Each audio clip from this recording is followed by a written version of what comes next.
Hey everyone, welcome back to another Rocket Refuel Summer Edition. And I know it's been a while, folks, but not a ton going on right now, and everybody's got summer things going on. So, we thought we'd get on here and kind of do a interesting episode. I know very soon we're going to be doing a kind of football preview. I would think next week, Dan, right? Is our plan here. At least the schedule run through, something simple, but catch up with the summer vibes, talk to everybody. So, keep your peepers open for that. We'll have that dropping next week. But, for your holiday plans, wherever you're traveling, we'll at least have a rocket refill for you this week. And we have a great episode tonight because we have an awesome special guest from the MSC Podcast. We have Alex Scheer tonight. Hey, what's up, guys? Thanks for having me. Always love getting to talk my alma mater, the Toledo Rockets, with you guys, and love what you guys do. So thanks for having me on. Yeah, we Dan and I have been talking about this for a month and a half now, about maybe doing like a little ranking of MAC coaches, maybe even discussion of MAC teams currently. But we thought we would bring in another expert on the MAC overall. So we really appreciate you joining, Alex. Happy to be here. All right, so I do know Dan Rocketman Savage here is itching to talk about the Italian Bowl first. He had a pretty bitchin' tailgate going on and quite a hot game to attend. So I'll turn it over to him here. Yeah, no, me and Alex were just talking about it too. What a great time! It's so cool that we get to bring an event like that over to the States, and for the second year in 3 years, we brought two teams that generally play in about high school sized stadiums to our big, beautiful glass bowl. And like you said, tailgate was awesome. We got to watch the Tigers, set the TV up. We don't get to do that too much in September and October. So had a great time. Got interviewed by, I think, the collegian or some college students were like, "Why are you here? Why do you care?" And I thought they recognized Rocketman Savage there. No, we were flying the podcast flag. But no, it was just we were one of the very few that were set up with flags, I should say. But that heat, we're not used to late June sun going right above the glass bowl. So as kickoff started at 3:00, there was about 10 rows of seats that were shaded by our press tower, and everyone sat up there. And as the game went on, the rows got more shaded, and then people got to spread out a little bit more. But if you were watching on TV, it probably didn't look like there was a lot of fans there. But as we posted on Twitter, there was a nice little crowd there, and Guelphy took it home. Dan, you mentioned that in the group chat, and it reminded me. Nate and I went down to see an Arkansas game. We watched them play Cincinnati, and it was like 105, no cloud in the sky. And Nate's like, "I'm going to buy the cheapest tickets." So we park in this lady's front yard about a mile from campus, closest spot we could find because there's tailgates everywhere there. They do it big there. And after walking the hilly Arkansas campus, we get to the stadium and realize we're on the wayside where there's no shade the entire game at 3:30. And unfortunately, Nate had his daughter with him. He had to bow out pretty quick down to the concessions area. And they had a bunch of like water stations and first aid cooling areas, but I couldn't believe the amount of people that were drinking beer. I think I drank 6 waters that game just to try to keep up on the hydration, but I was waiting for people to drop like flies. It was like we tried to go over to the other side. We kind of just wanted to sit next to Guelphy's bench because they were up like 21-0 by the time we got over there. And it reminded me a lot of the Kentucky game in 2019, just how hot, how sunburnt the knees were going to get within, 20 minutes of sitting down. Cooking the holiday hams. Yeah, exactly. But at least the people that were running it, the security, let you bring in water. They said, we don't care what's in, they checked your bag, but they're like, whatever beverages you have, you're good. It's too hot to be making people buy $6 water. So props to them on running a halfway decent event. That's awesome. So yeah, it was a pretty good game to watch though, despite the heat. Yeah, it was 28-0 quick. Ancona, they actually seemed like they had the fan support, but I imagine, the first time you come to the Glass Bowl, you're probably going to bring more people, and because Guelfi's already been here, people probably said, we'll do that again in 2 more years. But they had a player and get engaged on the field after the game. Really? From Florence, Italy, you're going to choose Toledo, Ohio. What a story. That's awesome. So the victors go the spoils, I guess. And the wife, apparently. Classy. Very classy. All right. Well, it sounded like a good time despite the heat, and you had some Italian subs and everything at the tailgate, which is fitting. So Yep. Props to you for going out and enjoying the game. There was about 10,000 there? Something like that. The suites were as full as they were going to be because no one wanted to be outside. So there was a few thousand hiding up there, I'm sure. Awesome. So let's roll into our next topic here, which is the meat and potatoes of this episode. And we're just going to let Dan and Alex go at it. 2 guys who are crazy knowledgeable about the MAC overall. And, let's see where they have the rankings here.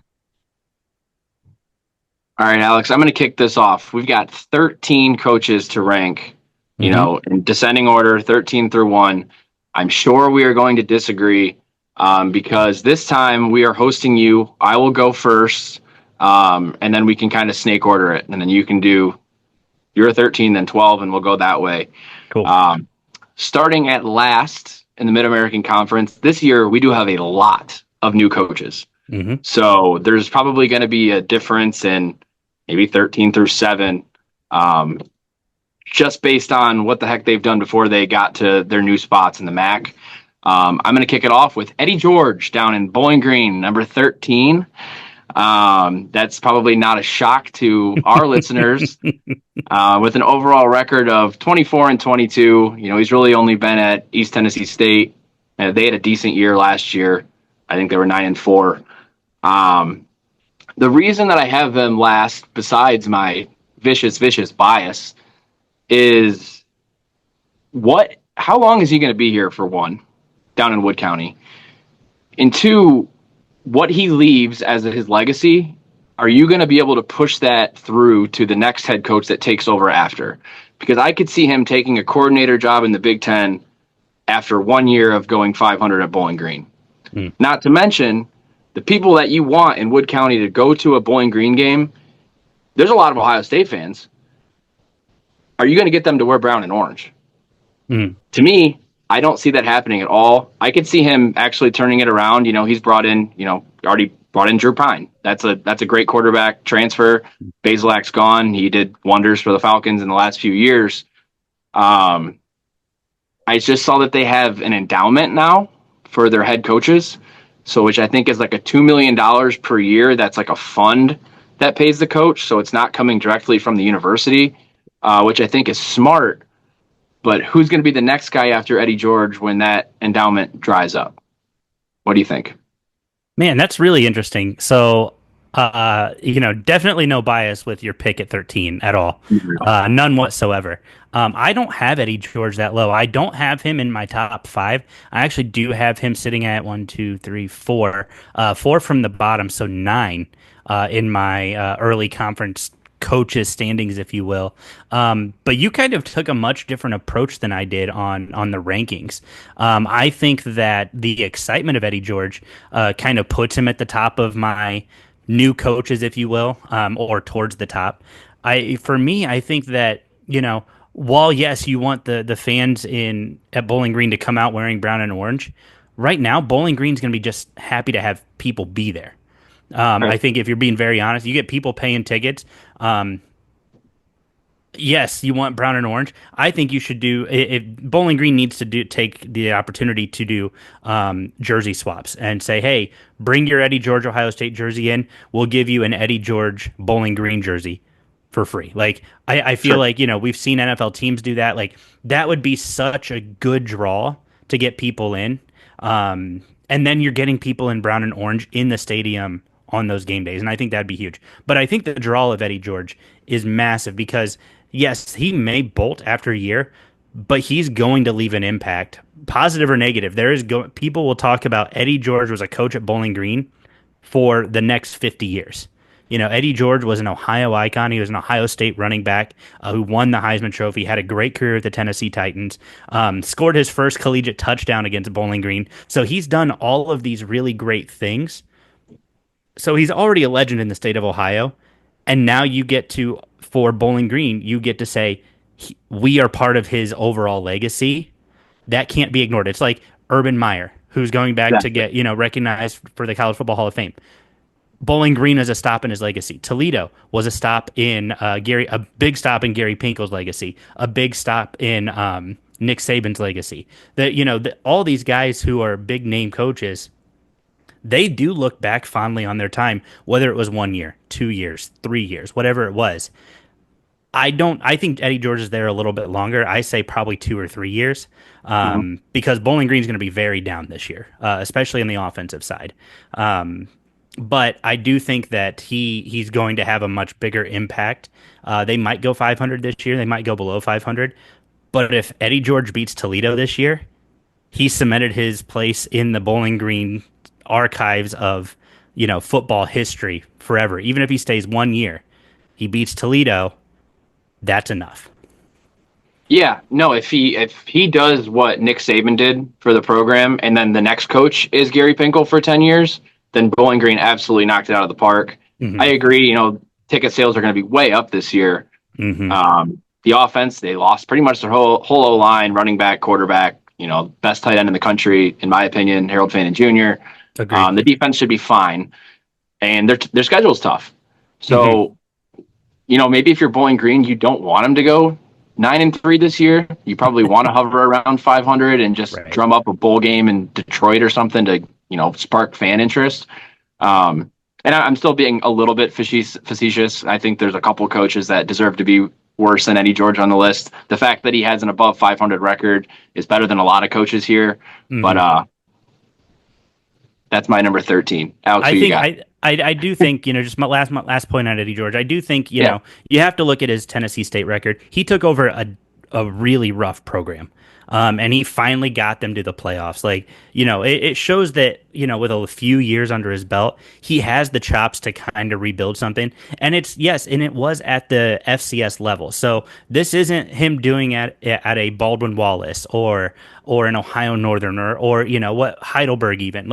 This is him doing it at an FCS D1 level. You get this program to the playoffs, so he can do it. He can recruit, and I think that's going to be the other thing. His name, a lot of recruiting power, and that's good not just for Bowling Green, but that's good for the conference, because now you get players who their parents may have really hated watching him grow up. They want to send their kids to other MAC schools to go beat that coach.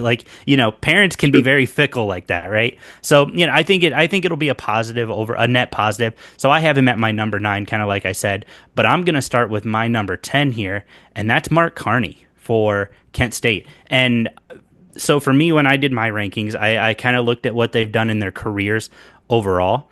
Mark Carney, this is his first crack at a head coach gig, and he's taking over one of the worst programs in the country. But I do want to point out, I think that there is upside with this right now. And I was talking to another podcast the other day about this is Mark Carney's chance to play fast and loose with Kent State. Last season, they were one of the top teams in the country in passing yards per completion. I think they sat at 21st or 22nd. Tommy Ulatowski, the quarterback, he was averaging 16.7 yards per completion. Now, This was not a great team, and I'm not going to pretend like it was, but Carney was the kind of the one orchestrating that offense. Now, but he was doing it under the direction of Kenny Burns. Now he gets to kind of run things the way he really wants to. So I have him at 13, not because I think that he's a bad coach, but because we have no idea what he's capable of. And it's really hard for me to rank a guy higher or lower based off of a bunch of assistant positions. Yeah. I have him a little bit better on the list, but the one thing for me that he's done as a positive, he was at Charlotte for a while. He was the OC last year at Kent. Kent's offense wasn't that bad. And he was Bowling Green's wide receivers coach from 09 to 13. And there was a lot of good wide receivers that went through Bowling Green in that time period. I mean, Freddie Barnes is probably hanging in the rafters somewhere. So the dude has, position chops, and I think maybe cutting out the cancer that was there before. I think that I didn't see Burns doing anything. Were they going to win another game this year? I mean, what are they, 1-21 over the last 2 years? 1-23 over 2 years under Kenny Burns, yeah.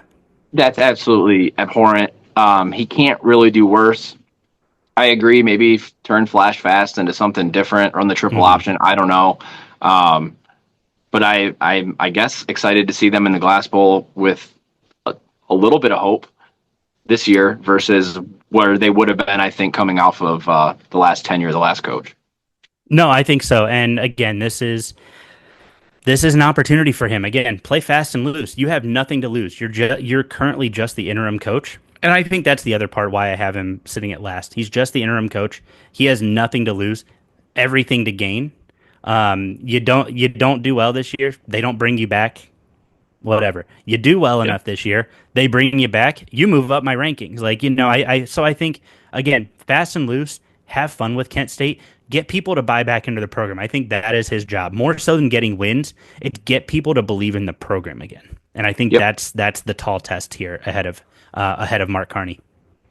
I agree. Who do you got for 12? 12, and this one breaks my heart to say because I've been so high on this guy for so long, and I think I'm deboarding the Joe Moorhead train. I have Joe Moorhead sitting at 12, and his current record kind of tells the tale. He's 8-28 at Akron. Last year they won 4 games, which is their best record they've had since 2019, I believe.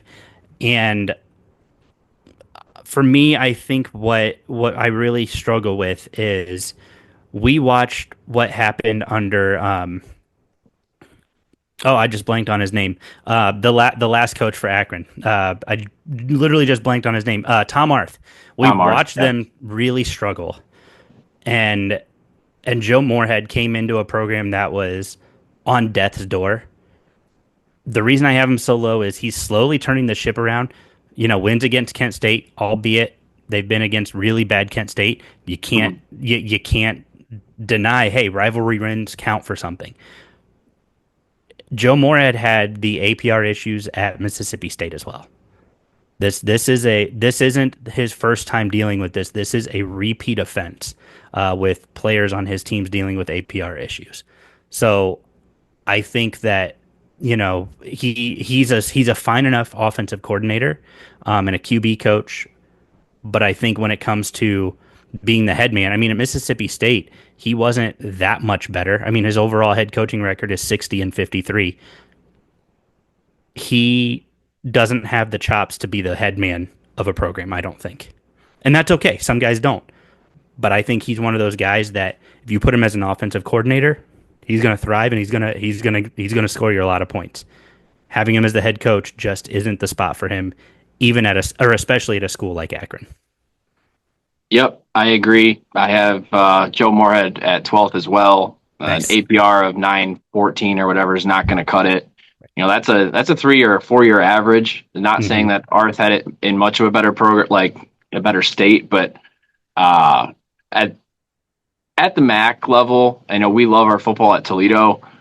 Academics have to come first. And we are so lucky that Toledo's APR, I believe, is the best or second best in the MAC. But even that, just we're graduating, outstanding, upstanding individuals. And that's why we love Jason Candle so much here on the pod. To see that Joe Moorhead doesn't take that very seriously, it seems.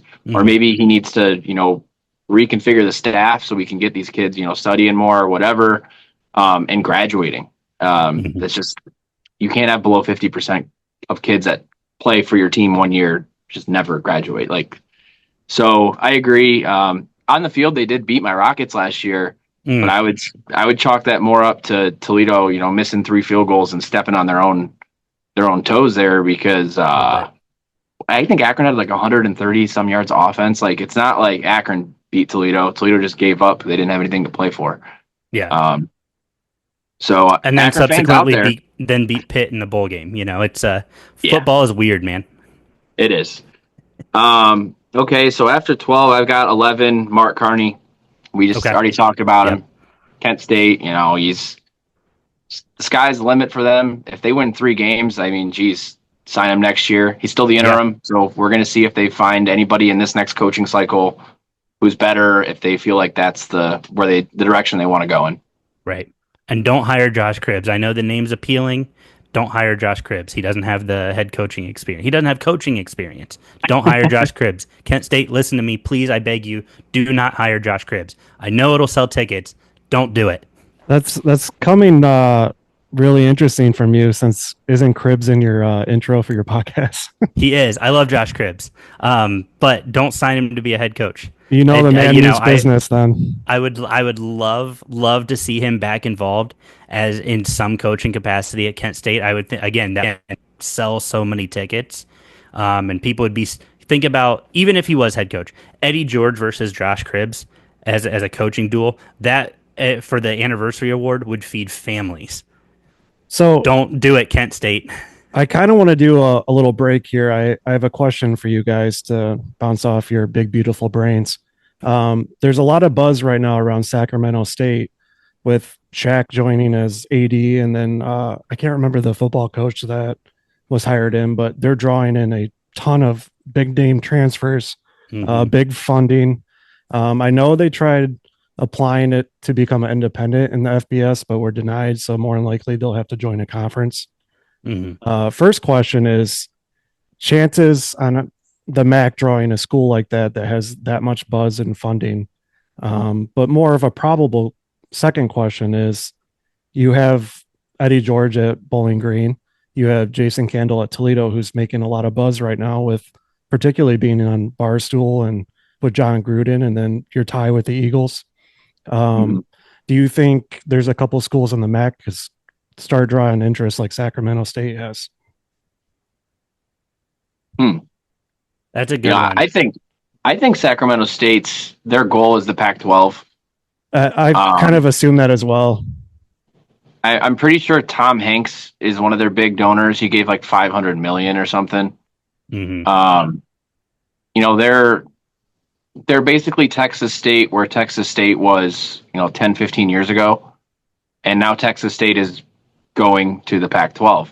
So I think Sacramento State's their natural progression is probably Mountain West for a few years, and to get their basketball like really kicking, like make an NCAA tournament or two, and then they won't be known as like they'll just be known as a big city in California that has a brand and is drawing a ton of fans and has a ton of money.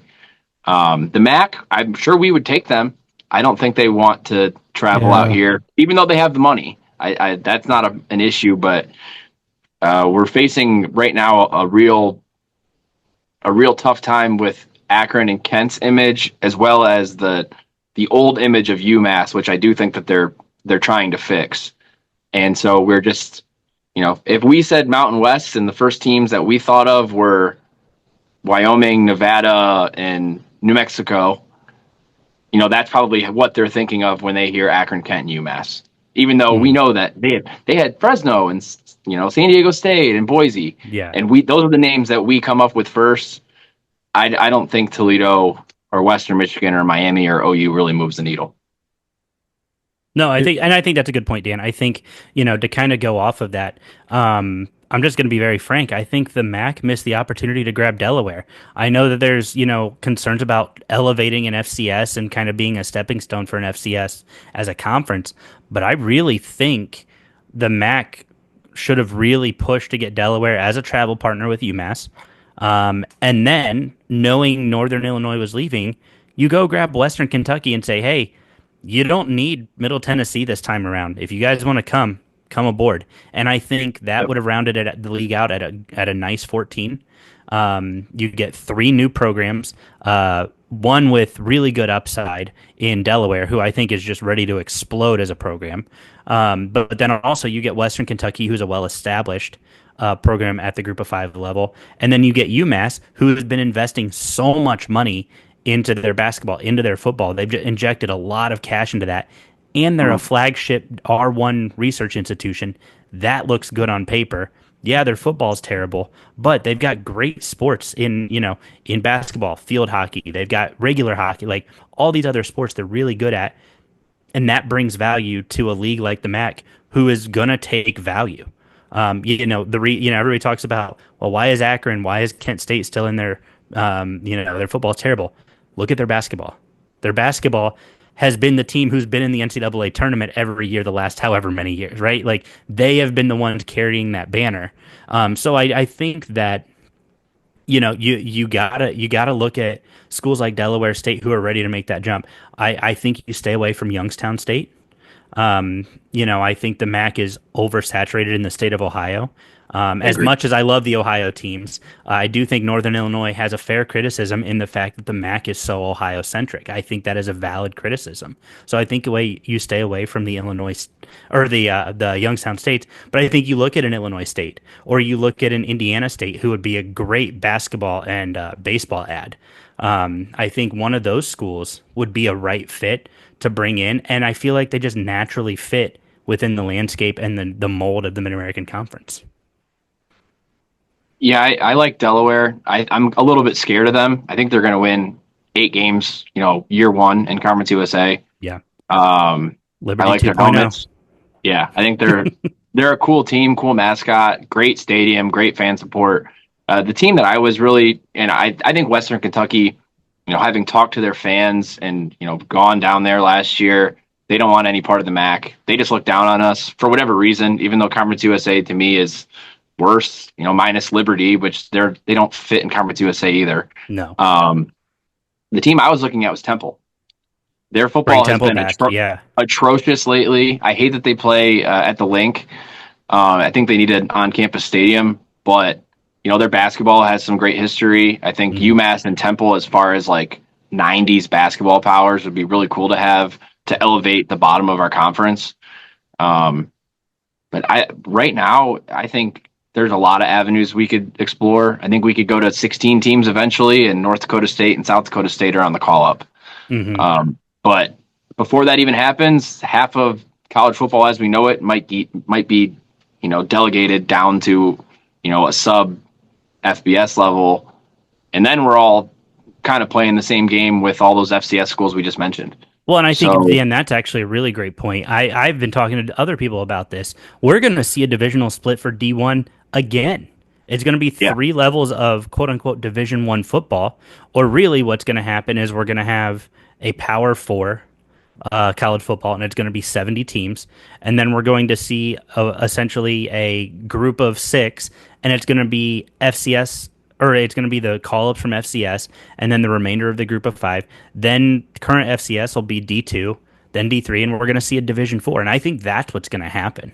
If I had to, throw any sort of guess out there, I think that, because then we're going to play this musical chairs games again, and now everybody wants to be Power 4, which, I think that's everybody's goal, right? Everybody, if the Toledo got the call to join the Big Ten tomorrow, there's no vote. Brian Blair says yes. Like nobody's voting on it. You're just doing it. But I think that we're gonna continue to see this until the top 2 conferences in college football hold everything that they want, and it's going to be about 40 to 45 teams, and then everybody else is just going to be kind of left in the dust. But then I think that's when college athletics can really get back to where it was. Let these 40, 45 go play in their own little sandbox. We're going to compete for championships that matter to, the other 980 institutions across all 3 divisions in NCAA athletics.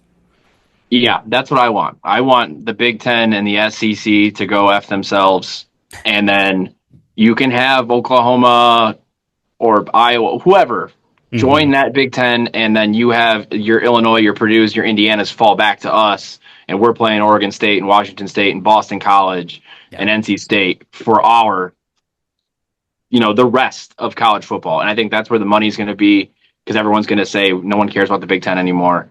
So, I want the first 2 leagues to go F off, and then us to be in the 45 to 110 range. Yeah. And that's where I think that we kind of sit right now. I think Toledo's probably a top 80 program, and we're probably about 10 spots off from a cutoff if they just did the Power 4 right now. Mm-hmm. So, yeah, I don't disagree with you.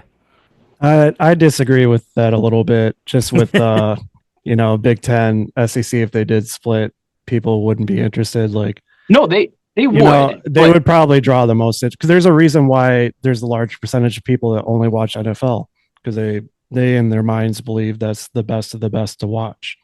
And then if you get your college fan who just wants to watch the best of the best of college football or basketball, they're probably going to just tune into that.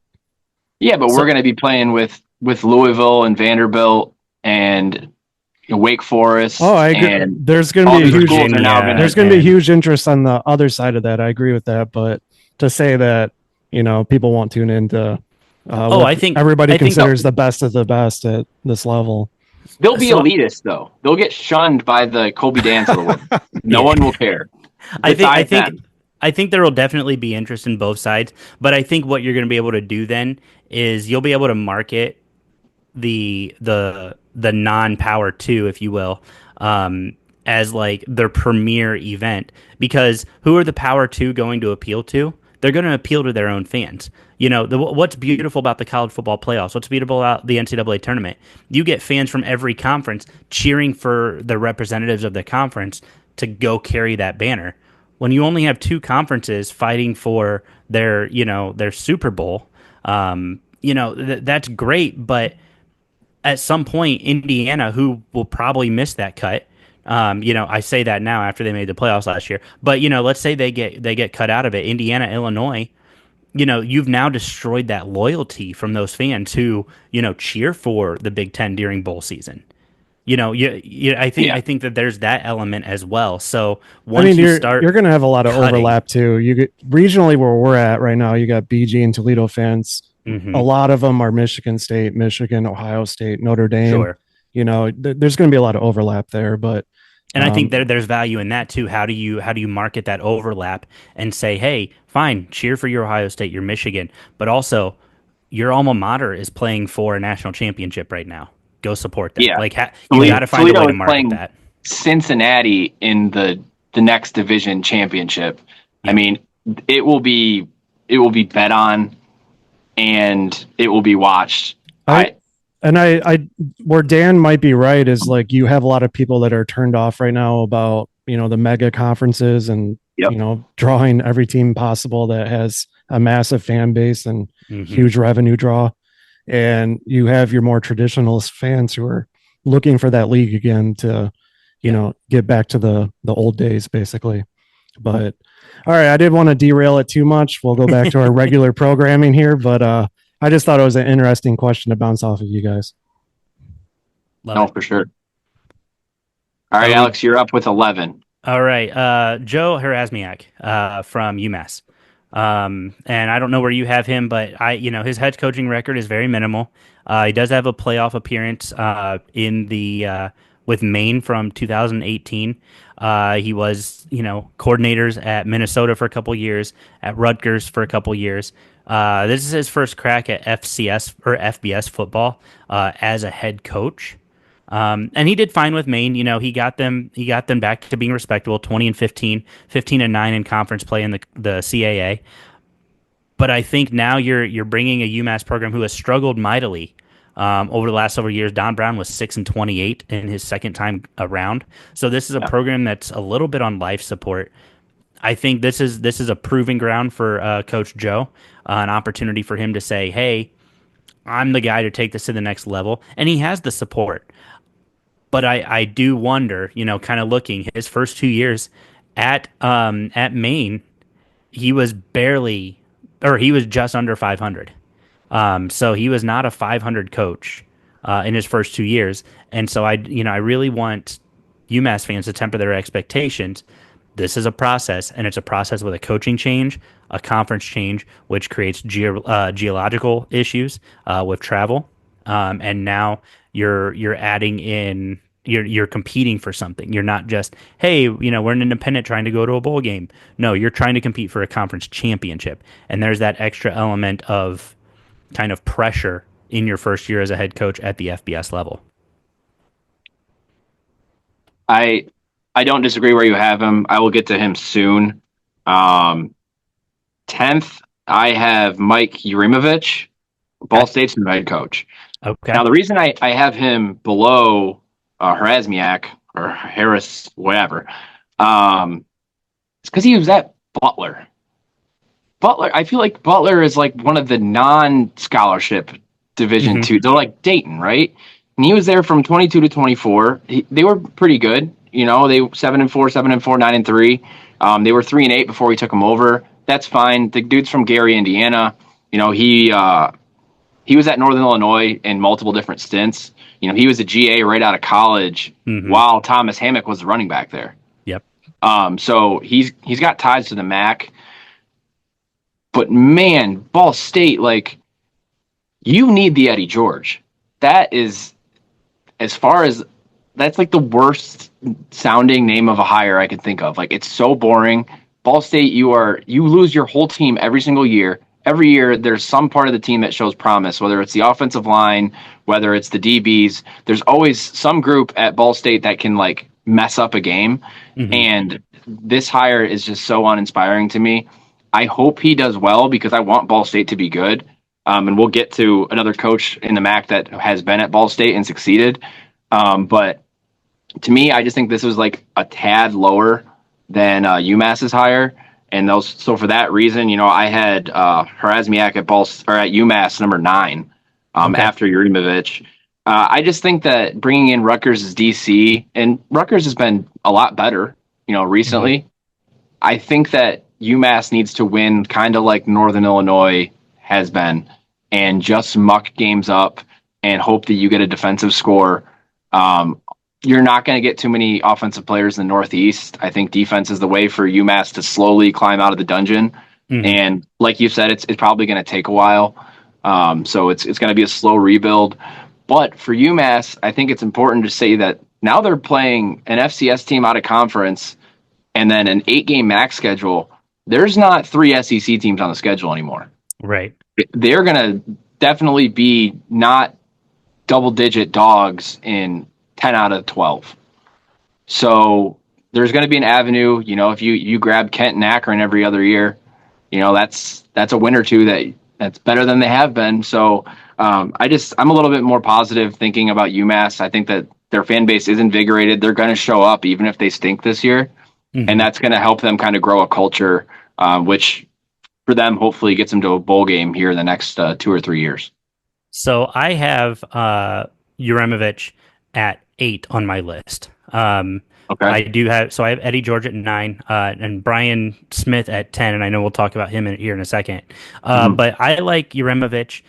He was with St. Francis for a 7-year stint and turned that program around. St. Francis, not St. Francis, Pennsylvania. This is in Illinois. They were an NAIA program. He got them to the playoffs. After his second year, they were no lower than 6th in the Mid-States Football Association, which I think there's some value to that. And every year after that, they 6th, 5th, 6th, 3rd, 1st in the conference. And then he goes off and then he does the assistant stuff at a couple other schools. Has his second stint with Northern Illinois, goes to NC State with Rod Carey, comes back to Northern Illinois, has another stint there, goes to Temple with Rod Carey, and then he takes over at Butler, and then immediately at Butler he is successful. 7-4, 9-3. Yeah, not splashy, not oh my gosh, this is a great playoff team, but consistent. And right now, Ball State needs consistent. They didn't go for the home run hire. They went for the safe hire. And I think right now, Jeff Mitchell, the AD, made the right hire for Ball State because the last one, and I love Coach Mike New to death. Simply adore him as a person. The last one was your darling coach who won a MAC championship as a player. Right now, you're going with a safe hire who's not associated with the program, and I think there's incredible value to doing so. I think they just held on to New for too long. He won the COVID year. Ball State was the furthest Southern Value school we have in the MAC, so they probably took COVID a little bit more lightly, got to practice a little bit more, while half of the MAC teams played 3 or 4 games. They took advantage of a great opportunity for them. That's awesome. I think after 2021 and 2022, you saw the writing on the wall. New was there for too long. That's, when you give a guy a raise after he wins the MAC, that's what happens. Yeah. So I'm not sure that New wasn't the right guy. I just think that he expired like too quickly. That's fair.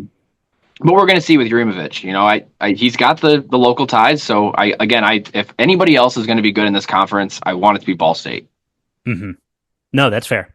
Kind of going back to my number 10 here, Brian Smith. I don't know where you have him sitting. I feel like I might even have him a little too low, not because he's had any head coaching experience, but because he was in a system that he was set up to be successful under Tim Albin. Tim Albin gave him a pretty long leash, and he ran with it every year. Ohio's had 10-plus win seasons the last 3 years.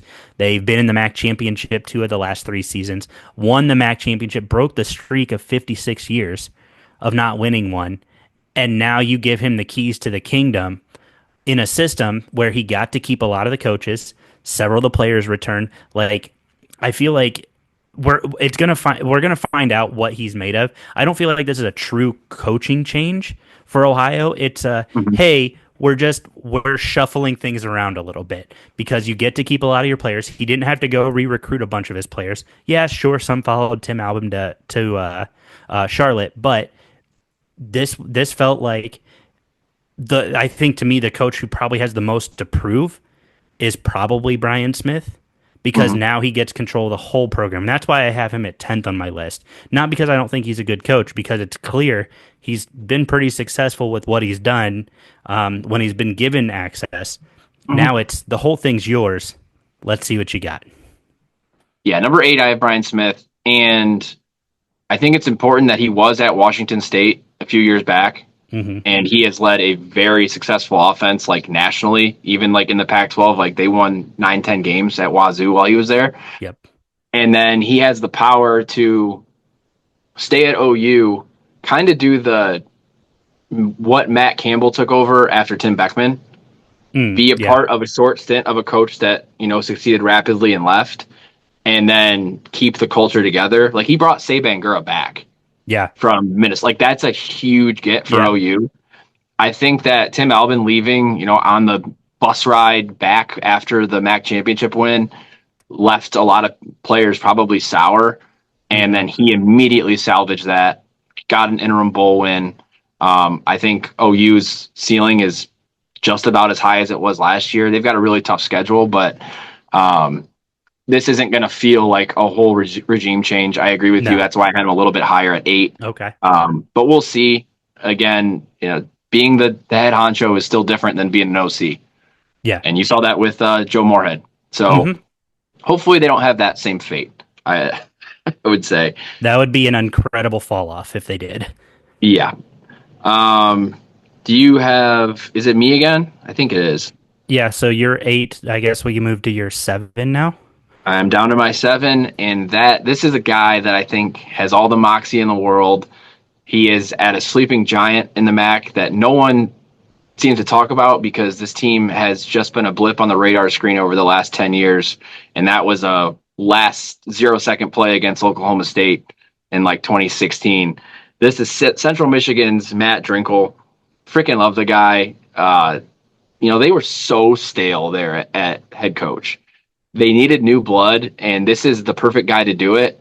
You bring in Army's offensive coordinator and offensive line coach.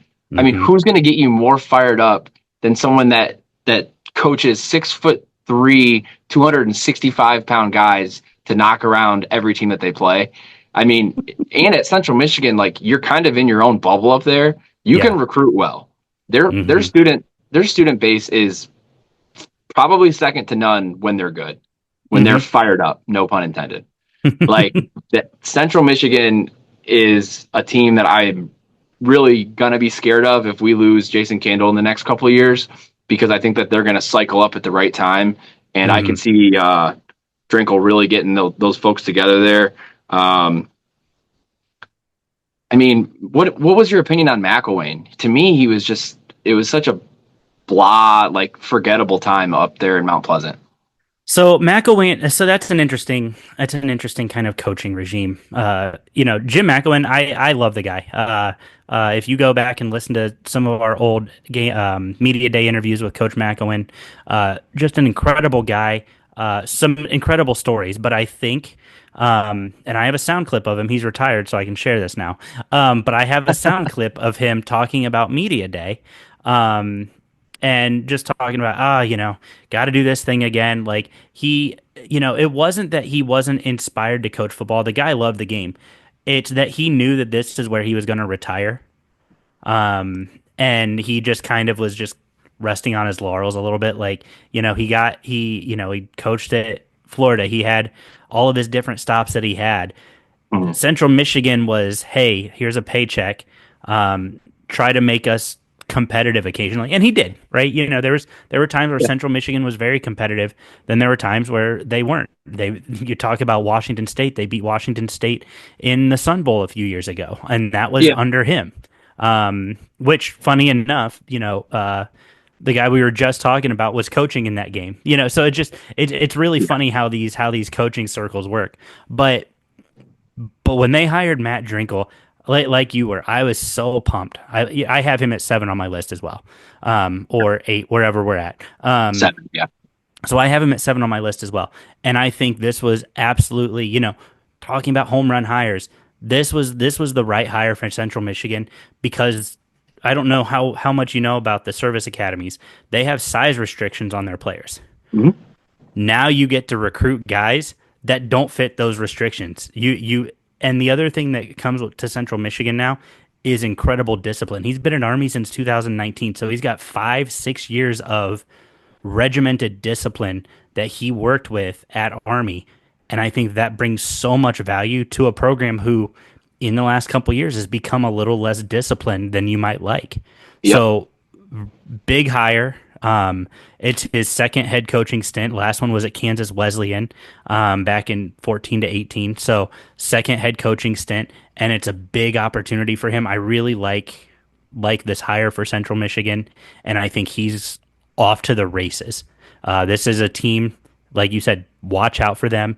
I don't know that this year's the year that they ramp up. I think that they compete. They're a 500 team this year, probably better, but 500 I think is about where they go.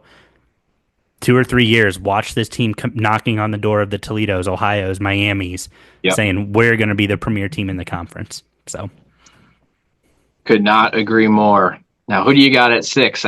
There's some other Michigan schools that we just gave one a lot of props. So we got a couple more. We got a name here. Where are you going at 6? I think this is where we're going to start to have a lot of our disagreements, my friend. Okay. And I'm going Pete Lembo at 6. Over at Buffalo. Pete Lembo, obviously 9-4 at Buffalo, a great first year. But when you look at his coaching record, he does that, right? He has great years, and then they start to fall off. Yeah, the Lehigh years. I've got that record right here. 11-1 his first year, lost in the NCAA quarterfinals. 8-4, then 8-3, 9-3, 8-3. Then Elon, 5-6, 7-4, 8-4, 9-3, 6-5. Ball State 6-6, 9-4, 10-3, 5-7, 3-9. He has this like bell curve of his career. So I think we're on the up of the bell curve. But I think that this is his chance to say, hey, we're going to stay on this bell curve, but we're going to stay at the top. He hasn't proven to me, just looking at his record, that he can stay on the top. And I think that has a long-term impact. Like each of these stops, he was there 5 years.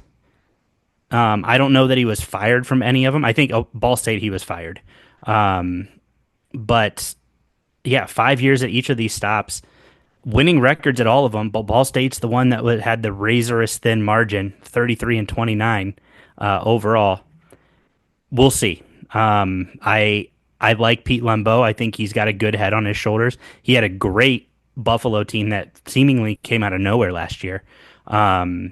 But I really, really think that he's one who can be successful, but I don't think he's towards the top of this conference in terms of overall coaching success.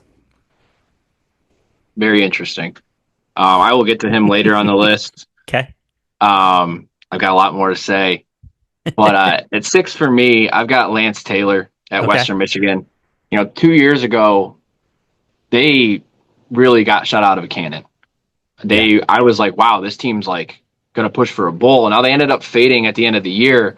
but they gave Toledo and Miami, who were the MAC representatives that year, their 2 toughest MAC games of the season, probably. Their defense just didn't hold up. That's year 1 of a coach. He's only 10-15, but there's a lot of money coming into Western Michigan right now. They recruit in the top 3 or 4 in the conference. I just think Lance Taylor has like a decent pedigree, and I'm excited to see Western and Central and Eastern all good again, which probably has never really happened. Yeah. I only have him 1 spot above Drinkle, who I actually like more because we have seen something from him. Sure. But Western Michigan's in a decent spot if they can capitalize right now. They just need that quarterback position to really pan out. They've had young quarterback after 3rd string, they've had a ton of bad injury luck at the quarterback position. I want to see them stay healthy for a year and see if they can, start pushing for that Cotton Bowl run again like they did in 2016. And I really like Lance Taylor. I actually have him sitting at 5th on my list. Okay. So I really like what Lance Taylor brings to the table. You hit on all the points, right? 10-15, defense has been a little suspect late in games. For me, the biggest thing that I think that he brings to the table is a lot of energy. Talking about Matt Drinkle just a moment ago, Lance Taylor has so much energy and he is so fired up for this program. And you can tell he is all in on Western Michigan. Some guys, you kind of feel like they look at a MAC school or a G5. All right, this is my stepping stone. And I don't feel like that with Lance Taylor. I feel like he is committed to what can I do here at Western Michigan to make this program elite, to make it the best it can be. And so I really feel like that is going to be a massive, I don't want to say boost, but a massive step in his coaching career. But he's also got great experience, right? He's got NFL coaching experience. He's got coaching experience all across college football, from Notre Dame, Louisville, Stanford, Appalachian State, Alabama. Like, these aren't slouch jobs, right? These aren't, again, the D3 jobs, and then he lucked his way into a D1 job. No, he's been around the game. He's been trusted in the game. And I think there's value to that. Yeah, I think he's just got a lot of the good things that PJ Fleck had, like a lot of energy, a lot of charisma. He's just not a cornball. He actually he looks like a football coach. Yeah. And so, that's where I have him at. Cornball got him to the Cotton Bowl, though, so I got to give him that. Yeah, row the fucking boat, whatever. Down at 5 for me next. This is probably, outside of Eddie George, probably the most controversial thing I have on my list. I've got Tommy Hammock. Thomas Hammock is 6 games under 500 right now. Mm-hmm. This guy is around because he has a couple Power 4 wins. That's it. He is rah, rah, rah. The players do everything. And then when shit hits the fan, it's all his own fault. And the players, there's all accountability for himself, which is great. Mm-hmm. But I feel like the team doesn't learn from any mistakes. They are a mind-boggling cacophony of a college football team. They haven't had a quarterback in 4 years. They, the hard way, run the ball, and then they just throw these guys out that are 2.5 yards in a cloud of dust. I cannot stand the way that Northern Illinois wastes a top 3 or 4 defense in the MAC pretty much every year, except for the COVID year when they were just terrible. Which I guess if he's 6 games under 500, they went 0-6 that year. That's fine. He's a 500 football coach in the MAC. I think he's a great players coach. I think he's great as a coordinator. I think a running backs coach in the NFL, which is his background, that's where he came from, is where he needs to be. I understand he played running back at Northern. That's fine. That's why he's there. We're getting Mike New syndrome from Ball State. I think he's stuck around too long. This is probably the telltale year. If he doesn't go 500 or if he just goes 6-7 again or whatever, I think he might be done. The dogs are barking there in DeKalb. And to me, Toledo did not beat Northern Illinois once during Matt Campbell's reign. And Candle's 6-3. And I think 5-2 against Hammock, or 5-1 or 4-2 against Hammock. They're just not impressive to me. That's why I have the now exiting NIU Huskies head coach at 5th. Interesting. So I have Lance Taylor at 5th, just so we're. Okay. I have Hammock at 4th, Okay. and it's partially because he's so. Things go right, the players did it. Things go wrong, I didn't put the players in the position to succeed, and I love that accountability. And for me, I think your point about the players not really learning from that maybe there's something there. But I love, like a lot of the old great coaches, right? You look at the history of coaches who have been legends in this sport. Always say it's my fault we didn't win, but whenever they win, these players did, everything they could to go win. So I think he's adopting that kind of mantra. So I have a lot of respect for that. But I think to your point, yeah, it's hard to get guys to win when you're a sub 500 coach and that's the mantra, and it's always, well, it's my fault. Well, at some point somebody's going to call you on that and say, well, then why are you still coaching? Yeah, I mean, he called Notre Dame. He called Marcus Freeman after to tell him the way to beat him. Great. Yeah. Well, you guys had a bye week before Buffalo and lost at home. And then you lost the next week to Toledo. Mm-hmm. Or you beat Bowling Green in between there because Coach Leffler only cared about beating Toledo, but that's a whole other story.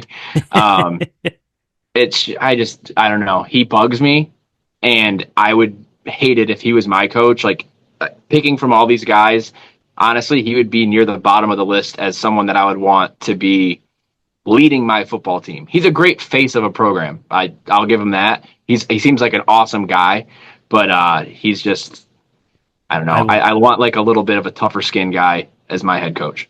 I will say, just kind of looking at his coaching record, counting the COVID year, because I think you can't count it for some and discount it for others. 21 and 25 in conference play, just twice above 500 in conference play.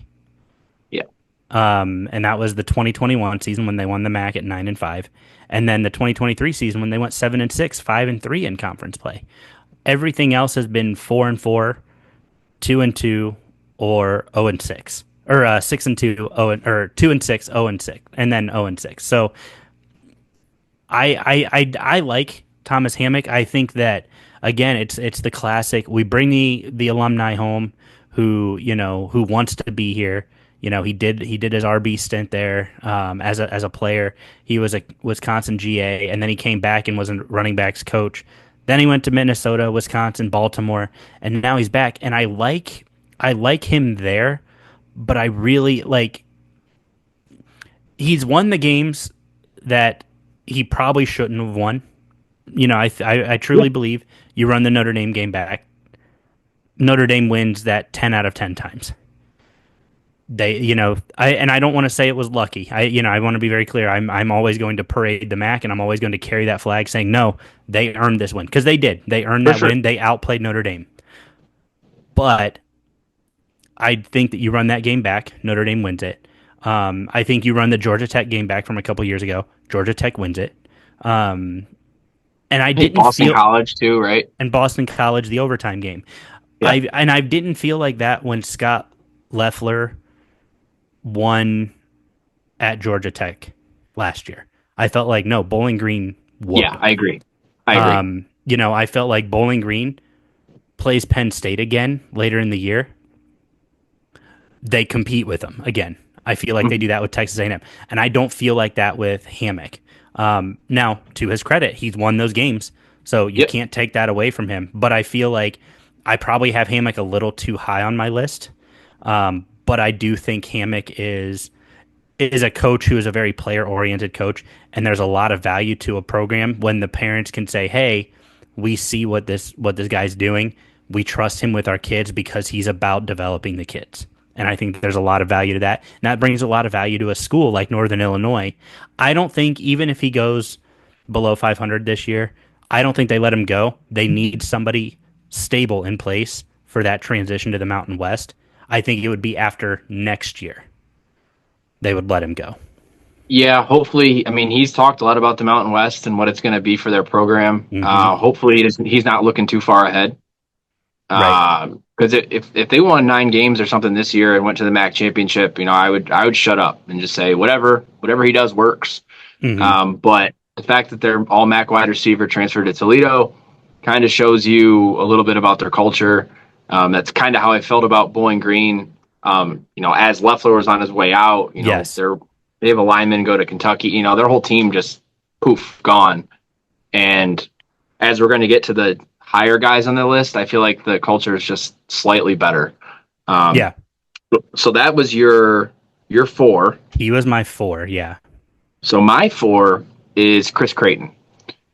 Okay. Now, I think Chris Creighton has done an amazing job taking pretty much bar none the toughest job in the country to heights that I don't think any fan would have ever expected in 2013 or whenever he took over. Okay. I'm slightly biased. He went to Kenyon College. That's where my father went. So I think that's pretty cool. They've knocked off, I think, 5 Power 5 teams.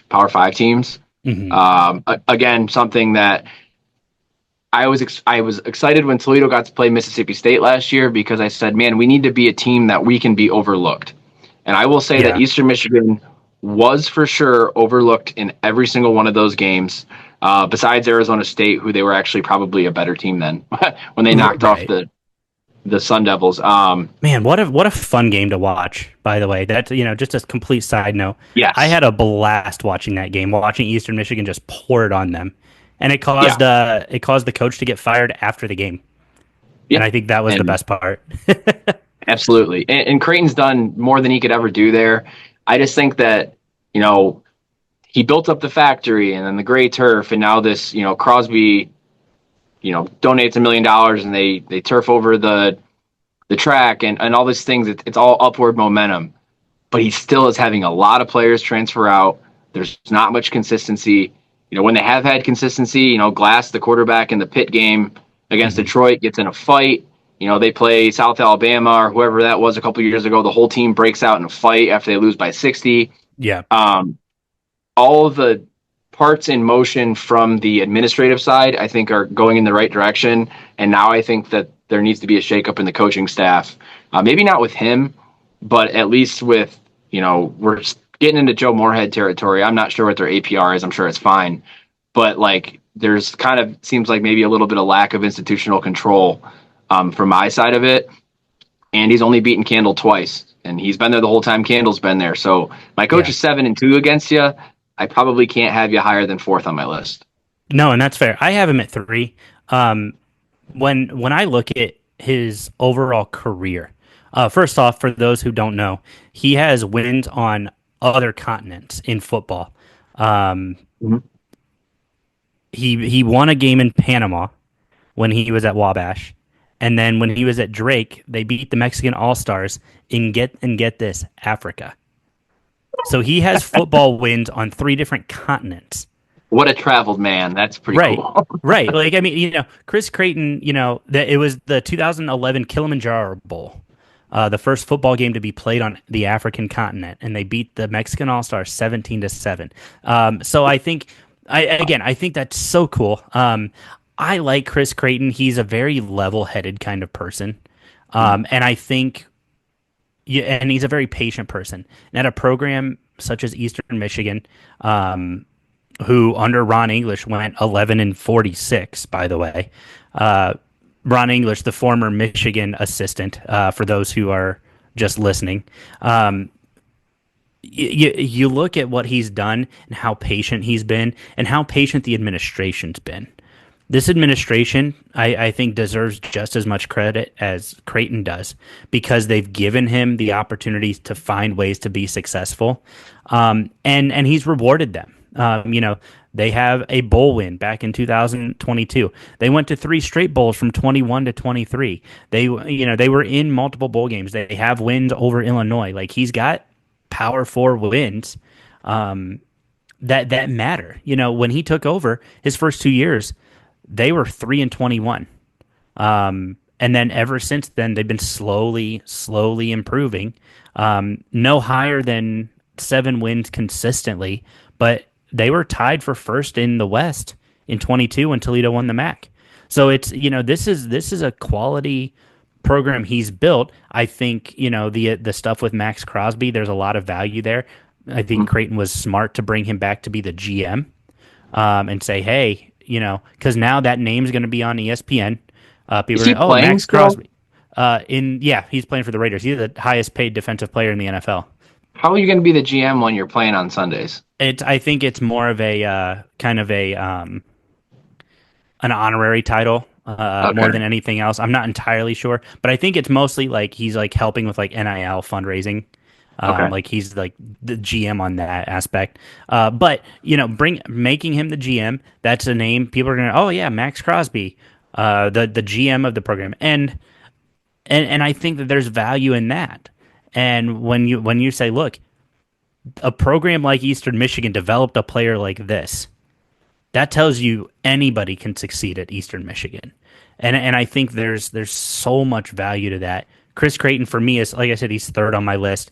I really think, his whole head coaching career, he's 4 wins away from 200 wins as a head coach. Yeah. He's 57-75 overall since he's been at Eastern Michigan. But you take out those first 2 seasons, he's 500 exactly on the dot. Exactly. So I think there's a lot of value to what he's brought. And I don't think that he's going to be the coach that wins them a MAC championship. Of course, I could be very wrong. They could do it this year, right? But I think that he's going to be the coach that continues to provide stability. And again, Scott Weatherby has done a great job saying, we're going to give you time. We're going to give you the resources and let you do this how you need to do it. And he's rewarded them with bowl trips and winning seasons. And you can't ask for much more at Eastern Michigan. Yeah, I want him to get at least one chance at the MAC championship in Detroit, because I was at that Pitt Bowl game, and holy crap, that fan base exists. Mm-hmm. They're just wearing, maize and blue most of the year. And to see their uptick in fan support has been great. Every time Toledo would go there for years and years, there was, 1,500 butts in seats, and that's including their band. Now there's like legit 15,000 people there. Now it's a really big place. It's their side is giant, but he's done a lot there, and he's made the fans believe. I'm starting to see the downturn right now, and he's going to have to turn it around to move up my list. Yeah. But moving up my list is going to be tough, because I only got 3 guys left, and the next guy is a guy that is. You might not know this. You do probably, Alex. A guy that is also below 500 in the MAC, that is Chuck Martin at Miami. Okay. Chuck Martin also did I inherited an 0-12 team. I'm going to be bad in my first 2 years, and I'm great. No, this dude was the head coach for 6 years before they won a game out of conference. Mm-hmm. They finally beat Cincinnati, their rival, one time, and all of a sudden he's better than Jason Candle. No. Time after time after time, this dude has a great defense. He's in the mecca of college football for all these coaches, and he's awesome at what he does. What he does is have hard-nosed players that don't sleep a single week, and they will beat the bottom teams every single time. Something that Jason Candle does not do, but he does not hardly ever jump up and beat someone better than him. Last year, should they have beaten Northwestern? How the heck would they score 7 points? Would they lose 9-13? Something like you couldn't have an offensive game plan in game 1 against Northwestern last year. They're such a stale program.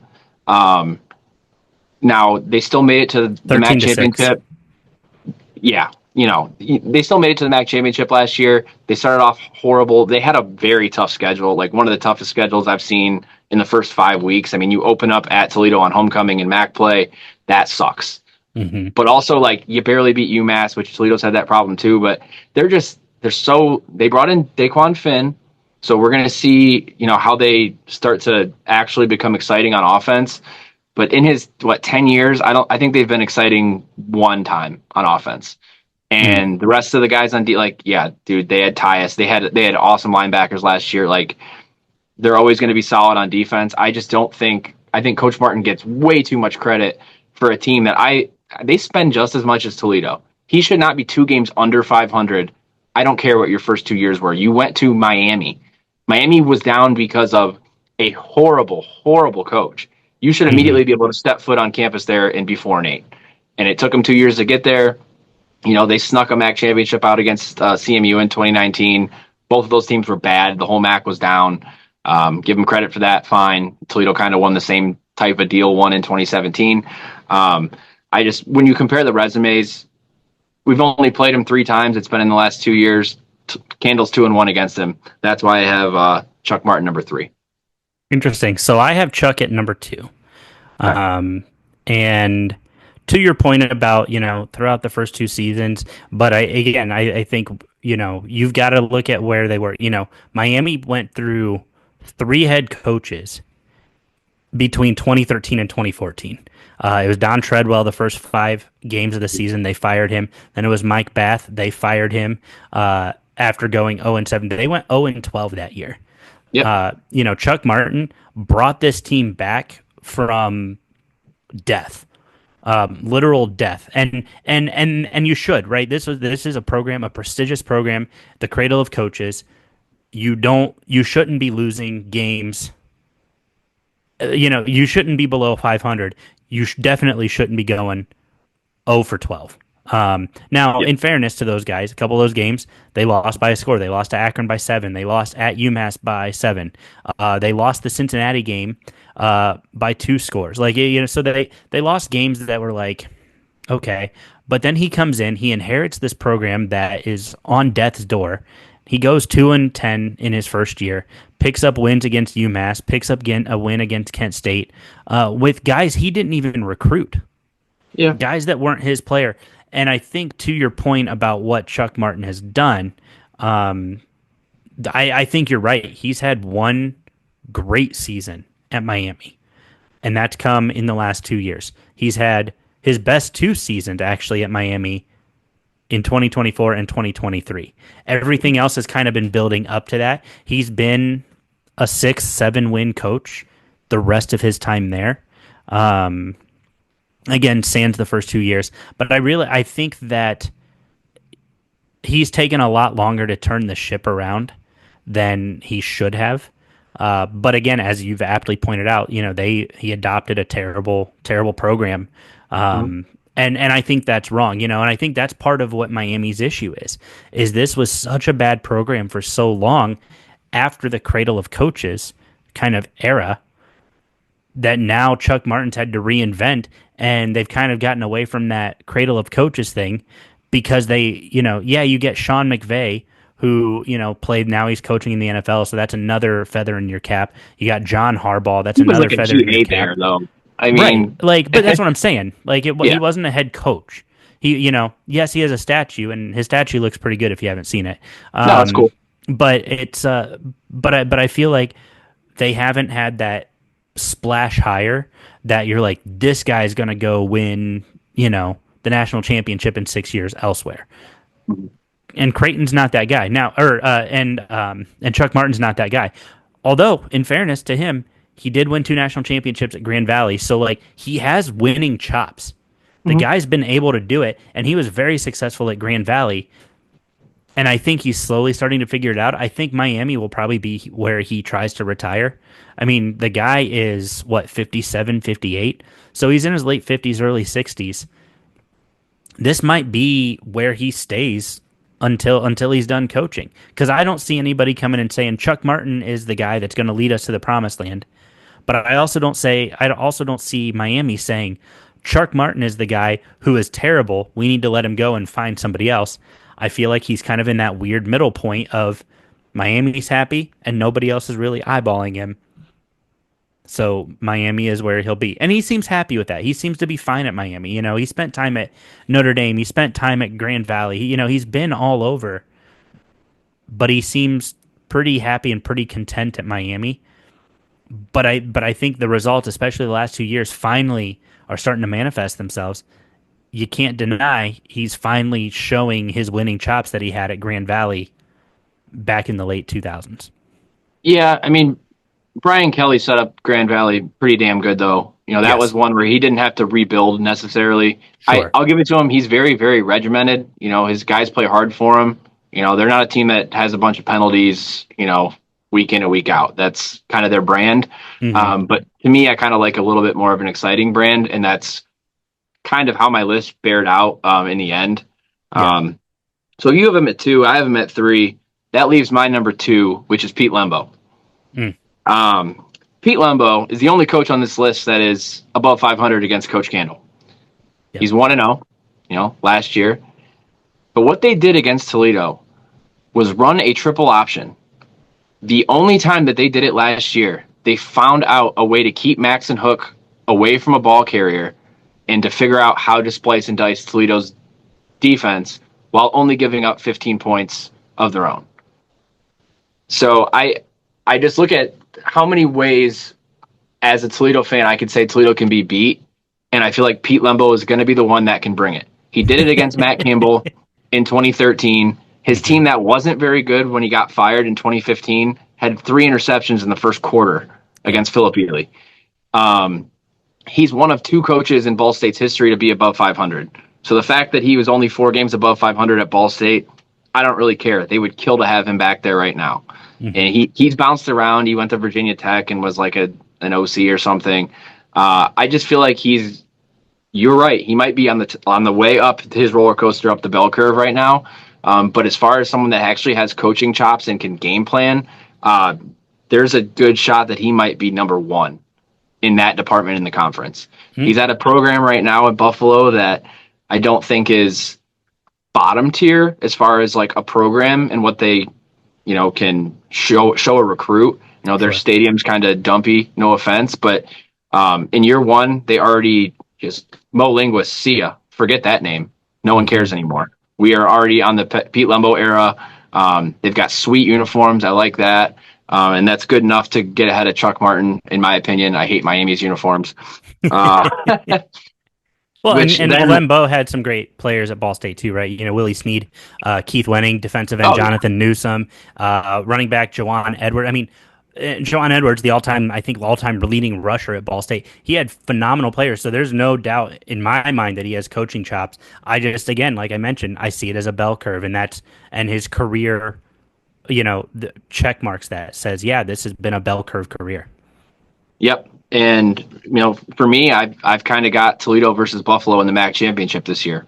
Okay. I think they bring back a lot. They lose Sean Dolak and some of the defensive tacklers, but they play a system on defense that's going to yield 110 plus tackles from whichever linebacker they throw in.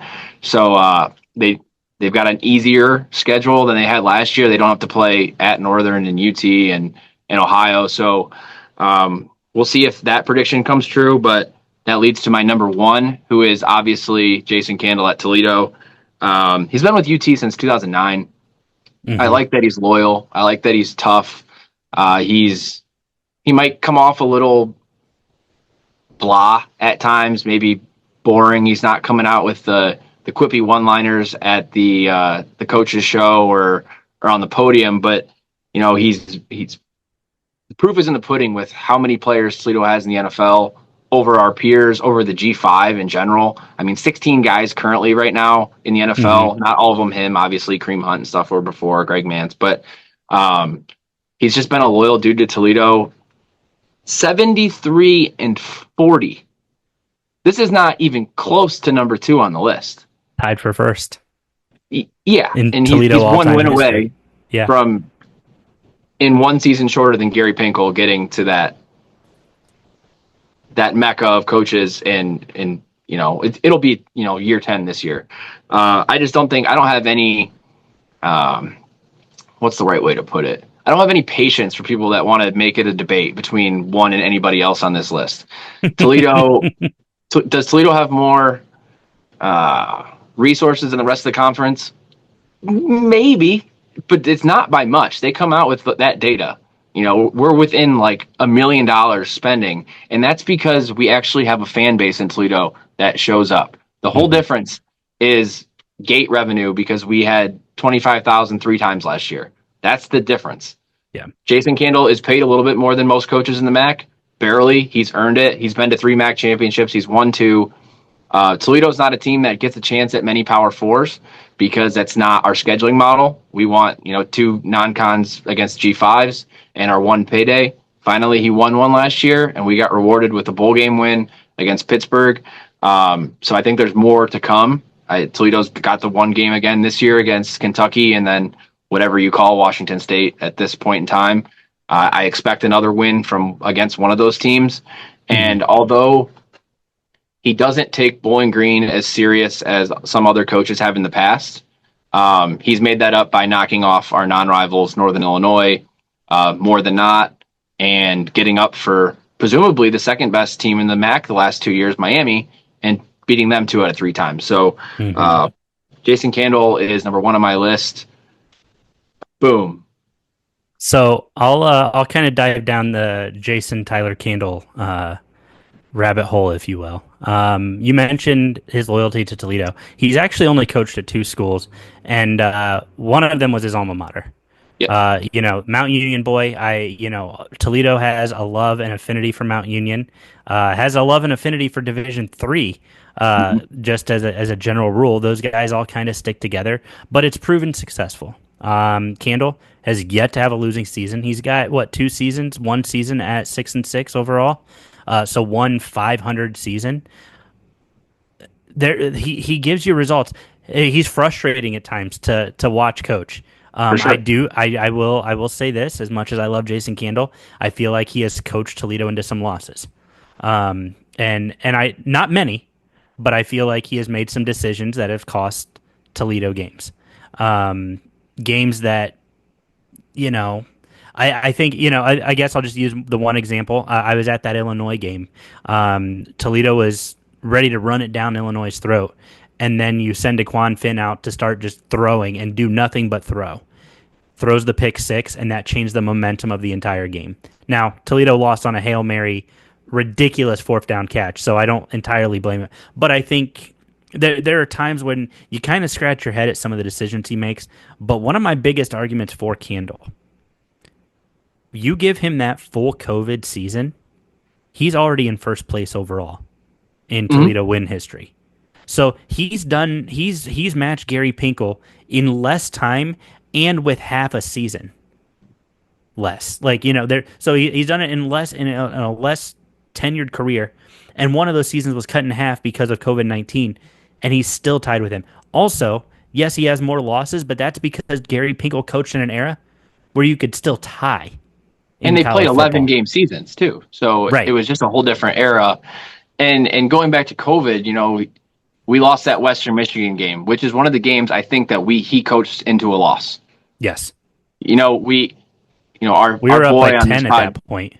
Yeah, our boy on this podcast, Maxon Hook, is a freshman on the hands team, drops one, whatever. We go into prevent D. They march down the field, score, and then the rest is history. Caleb Ellaby was so good, though. Fake snap. I get it. But what was the reason from 2018 to 2021-ish that Toledo was not good? It was our defensive coordinator. We changed that. We brought in another Mount Union boy, one who is from the maybe greatest coaching tree that is still living, Vince Karras, in the Karras coaching tree at Mount Union. Yep. And look at the difference that has made. That shows a good coach. He can be humbled and he can make changes.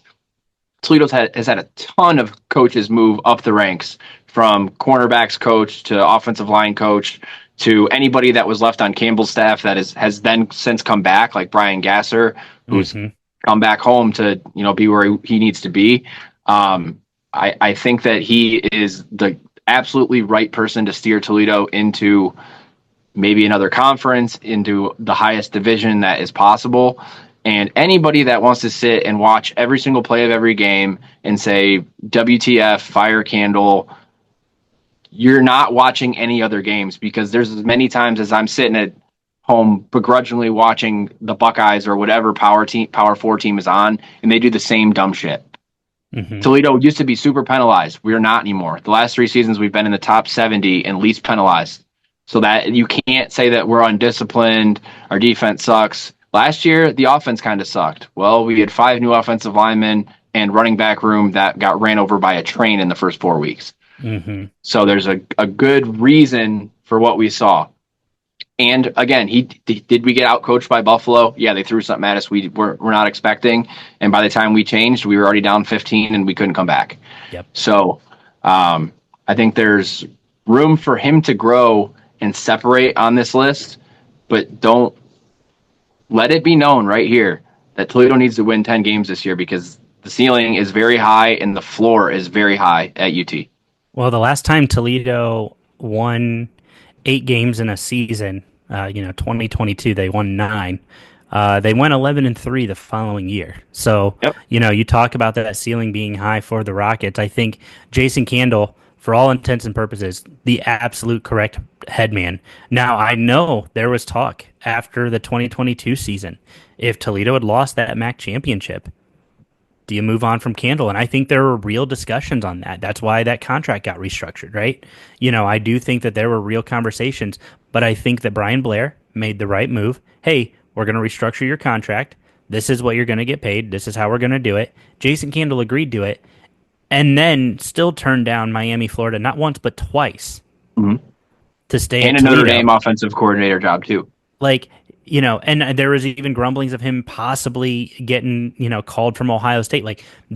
He's a valuable commodity as a coordinator, but I think that he really enjoys the head coaching gig. Yeah, it's more responsibilities, but he loves Toledo. He has raised his family in Toledo since 2009. He's been here 15 years now, 16 years. Toledo's home.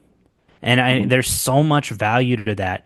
And when you coach at a school for as long as he's coached at Toledo, it's really hard to walk away from everything, from your friends, from the relationships you've built, from the people that you work with, from the families that you recruit. Jason Candle has done right by Toledo, and I know there are detractors on Facebook that constantly on every Toledo Blade post say fire Candle. Whether or not it has anything to do with the football team or even the University of Toledo for that matter, constantly saying fire Candle. My question to you is, who are you bringing in that we can realistically bring in? And when do you start crying to fire that person? Season 1, season 2? When they don't win a MAC championship for 14 years? Jason Candle got Toledo to the MAC championship in his second full season, has been there 3 times over the last 10 years. This is a coach who has done right by this program and has built Toledo into a consistent contender in the conference. You know who didn't do that? They were consistent in the conference, but you know who would never not in the MAC championship? Matt Campbell. Tim Beckman, who resurrected the program. NIU. Yeah. You have to look at everything. You can't just look at, oh, well, we lost this game. Okay, so what? You're asking a 19-year-old kid to kick a pointy football into a crosswind 30 miles away. Weird things happen in football. Exactly. And I think when you measure him up against the other guys in the conference, head coaches that could take, possible jobs, taking Eddie George out of it because he's kind of an outlier and, the dynamics of him. Chuck Martin, I think jobs as far as consideration would be Northwestern and Vanderbilt. Mm-hmm. That's probably as far up as he's going to crawl. With Jason Candle, age aside, which is important, it's when Ferentz retires at Iowa, it's going to be Jason Candle. If West Virginia didn't fill their vacancy this year, Jason Candle was the next person. Narduzzi may have put a nail in his coffin by losing to Toledo last year. Pittsburgh is another job that would go after Candle. Candle would turn down a Purdue, or maybe not in Indiana or in Illinois right now because they are resurging, but Wisconsin is probably going to be looking at a Jason Candle. And if not, they're looking at a Matt Campbell, and then Jason Candle could be at Iowa State. Right. So I think that there's a definitely, there's a sour look upon Candle as far as the gambling world goes. He's exactly 500 against the spread, by the way, because people have been burned by him because he can't cover a 9.5 point spread against any middle or bottom tier MAC team. But that's just how the cookie crumbles. The boys are generally ready when it comes to MAC contenders. And one final dig on Bowling Green, Loeffler never beat a single contender that was not Toledo. Not a single one. They were always kicked out of the MAC East race because they only got up for Toledo, never could beat Ohio, never could beat Miami, couldn't even beat Buffalo. There it is. No, I like it. Jason Candle's my number one. He's your number one, and I think, but I think as long as we didn't disagree on that one, we were pretty okay on our list. Yeah. Do you want to go 13 through one more time on your list, and I'll do mine? Oh and then man, I just closed mine out. No. I have your list, so I think I okay. can do it. All right, Alex's list from 13 to 1. Mark Carney 13, Joe Moorhead 12, Joe Horesmiak 11, Brian Smith 10, Eddie George 9, Mike Urimovich 8, Matt Drinkle 7, Pete Lembo 6, Lance Taylor 5, Thomas Hammock 4, Chris Creighton 3, Chuck Martin 2, and Jason Candle 1. Yep. Mine was 13 Eddie George, 12 Joe Moorhead, 11 Mark Carney, 10 Mike Urimovich, 9 Joe Horesmiak, 8 Brian Smith, 7 Matt Drinkle, 6 Lance Taylor, 5 Thomas Hammock, 4 Chris Creighton, 3 Chuck Martin, 2 Pete Lembo, 1 the one and only Jason Candle. There it is. Pretty dang close, actually, not too far off. No, really not.